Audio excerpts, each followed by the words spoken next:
Capung merupakan anggota ordo Odonata, terbagi menjadi dua subodo besar, Anisoptera atau capung sejati dan Zygoptera atau capung jarum. Mereka dikenal karena kecepatan terbang, kemampuan bermanuver, dan penglihatan hampir 360 derajat. Namun sebelum menjadi penguasa udara, setiap capung harus melalui perjalanan panjang yang dimulai dari air. Siklus hidup mereka adalah salah satu contoh paling menakjubkan dari metamorfosis tidak sempurna di dunia serangga.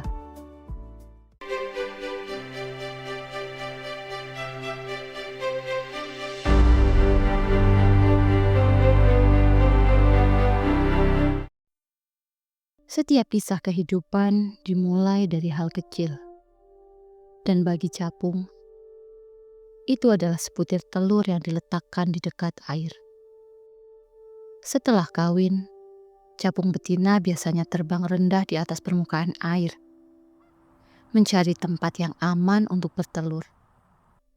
Beberapa spesies menempelkan telurnya di batang tanaman air, sementara yang lain langsung menetaskan telur ke air atau ke substrat lumpur di dasar kolam.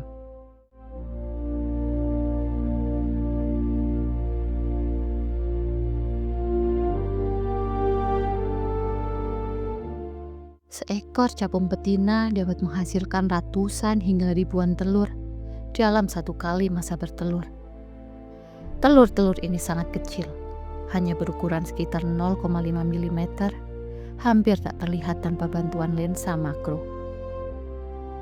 Telur capung memiliki lapisan pelindung yang membantu mereka bertahan dari fluktuasi suhu dan predator mikro. Setelah beberapa hari hingga minggu, tergantung pada suhu air dan spesiesnya, telur akan menetas menjadi nimfa kecil. Tahap kehidupan yang akan menentukan masa depan sang capung.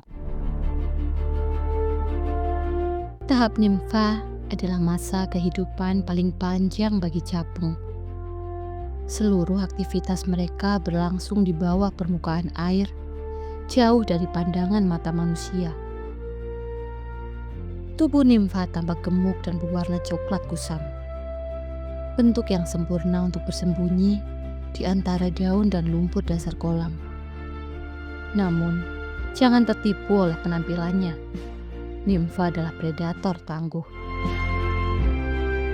Sistem pernafasan nimfa juga luar biasa. Mereka bernafas menggunakan insang internal di dalam rektum, memompa air keluar untuk menghasilkan dorongan seperti roket kecil. Mekanisme ini memungkinkan mereka meluncur cepat, sebuah bentuk propulsi jet alami. Selama hidup di air, nimfa mengalami molting atau pergantian kulit hingga belasan kali. Setiap kali berganti kulit, tubuh mereka tumbuh lebih besar. Sayap dan organ dalam mulai terbentuk. Beberapa spesies bisa bertahan di tahap nimfa selama 2 bulan. Sementara yang lain hingga 5 tahun tergantung suhu dan ketersediaan makanan. Nimfa adalah cerminan kesabaran dalam evolusi, menunggu waktu yang tepat untuk keluar ke dunia baru. Suatu hari, setelah bertahun-tahun hidup di air, nimfa mulai merasakan dorongan alami yang tak tertahankan.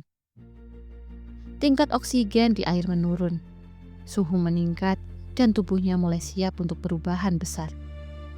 Inilah tanda bahwa waktu metamorfosis telah tiba.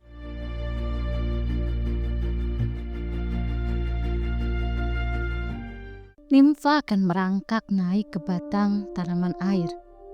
Ia mencari posisi yang aman dan stabil di atas permukaan air, lalu berhenti sejenak.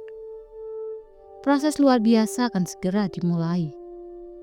Kelahiran seekor capung dewasa. Dengan sangat lambat, kulit keras nimfa mulai retak di bagian punggung. Dari celah itu, tubuh capung dewasa keluar perlahan. Sayap yang awalnya lembek dan kusut akan mengembang secara bertahap ketika cairan tubuh dialirkan ke dalamnya. Proses ini bisa memakan waktu 1-3 jam, tergantung kondisi cuaca dan kelembapan.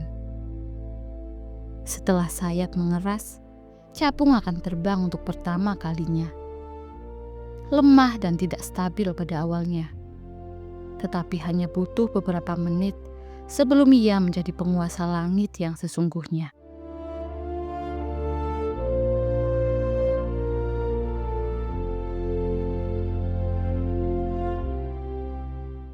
Transformasi ini menandai akhir dari kehidupan air dan awal kehidupan udara. Capung dewasa kini memiliki penglihatan luar biasa.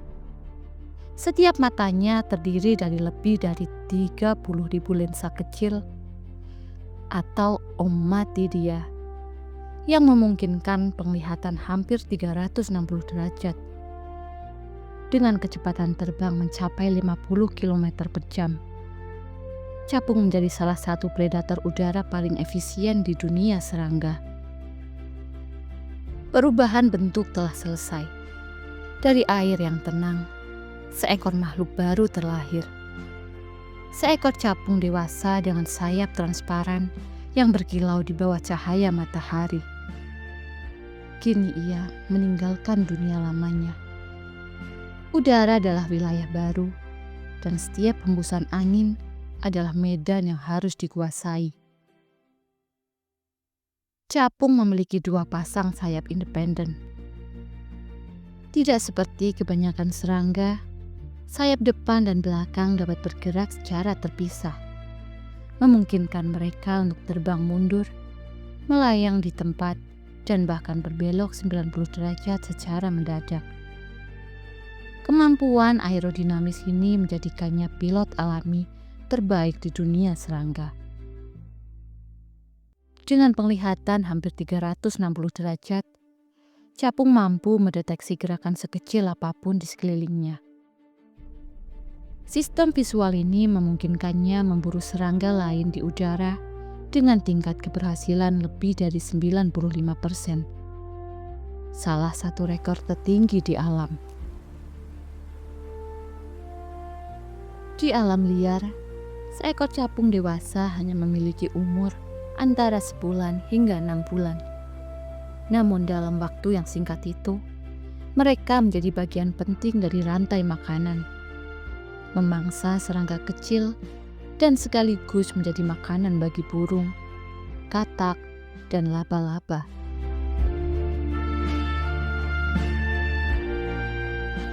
Di udara, capung adalah pemburu yang sempurna. Kemampuan manuver yang luar biasa, kecepatan tinggi dan penglihatan tajam menjadikannya predator utama di antara serangga yang terbang. Seekor capung dewasa mengandalkan strategi intersepsi, bukan sekedar mengejar. Mereka menghitung arah dan kecepatan mangsa, lalu terbang menuju titik pertemuan, bukan ke posisi mangsa saat ini. Sebuah kemampuan berbasis kalkulasi instinktif yang bahkan menginspirasi riset teknologi drone militer modern. Begitu mangsa tertangkap, capung menggunakan kaki depannya yang berduri untuk membentuk semacam jaring hidup, menahan mangsa saat terbang. Ia kemudian menggigit bagian kepala mangsa dengan rahangnya yang kuat. Semua ini terjadi dalam waktu kurang dari 1 detik.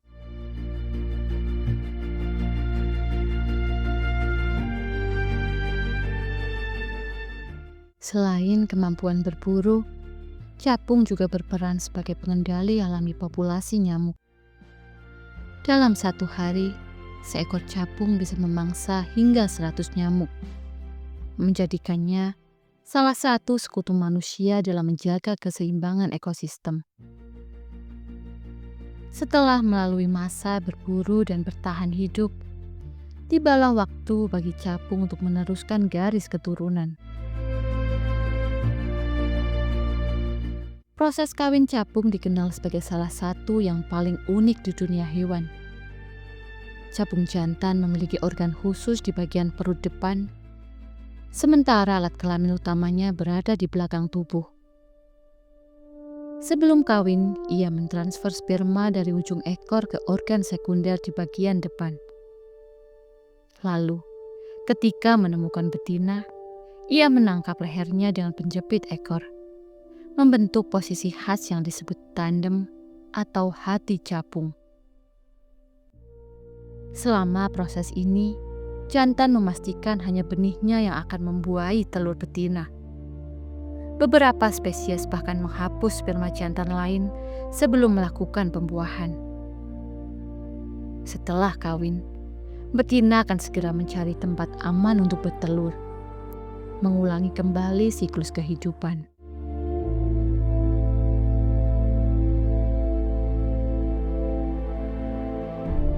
Waktu di udara tidak panjang. Setelah berminggu-minggu terbang, berburu dan berkembang biak, tubuh capung mulai melemah. Sayap yang dulu bening mulai robek, warna tubuh memudar, dan refleks berkurang. Namun, meskipun hidupnya singkat, setiap capung telah meninggalkan warisan penting bagi ekosistem air dan darat.